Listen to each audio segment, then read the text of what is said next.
Le 5 juin 2005, M.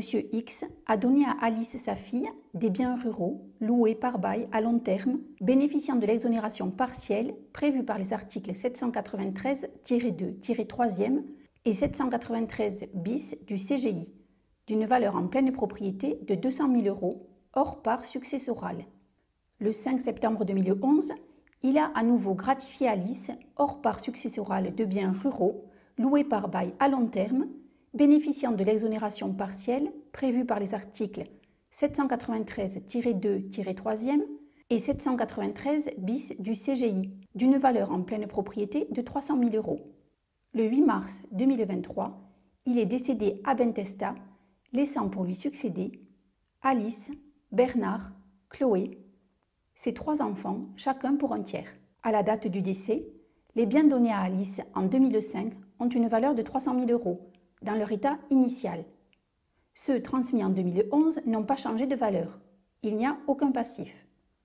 L'actif de succession comprend divers biens d'une valeur de 600 000 €, des biens ruraux loués par bail à long terme bénéficiant de l'exonération partielle prévue par les articles 793-2-3e et 793 bis du CGI d'une valeur de 1 200 000 €, dont l'actif est exclusivement composé des biens ruraux loués par bail à long terme.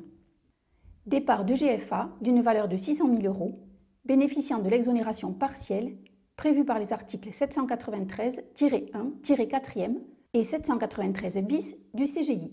Les héritiers entendent réduire au maximum le montant des droits de succession à leur charge, quitte à être astreints à une durée de conservation plus longue. Quelle est alors la fraction taxable des biens transmis? Que peut-on en conclure en ce qui concerne la modification réalisée par la loi de finances pour 2023? Comment calculer le montant des droits de succession dus par les héritiers? La réalisation ultérieure d'un partage de succession emporterait-elle des conséquences fiscales s'agissant des régimes d'exonération?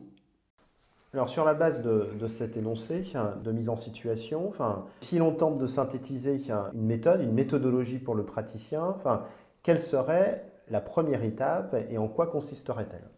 Alors la première étape consiste tout simplement pour le praticien à collecter le matériau qui lui sera nécessaire pour bâtir l'état liquidatif. C'est-à-dire ici à revenir sur les liquidations qui ont été établies lors de la réalisation des donations antérieures. Cette reconstitution est ici nécessaire pour 2 raisons.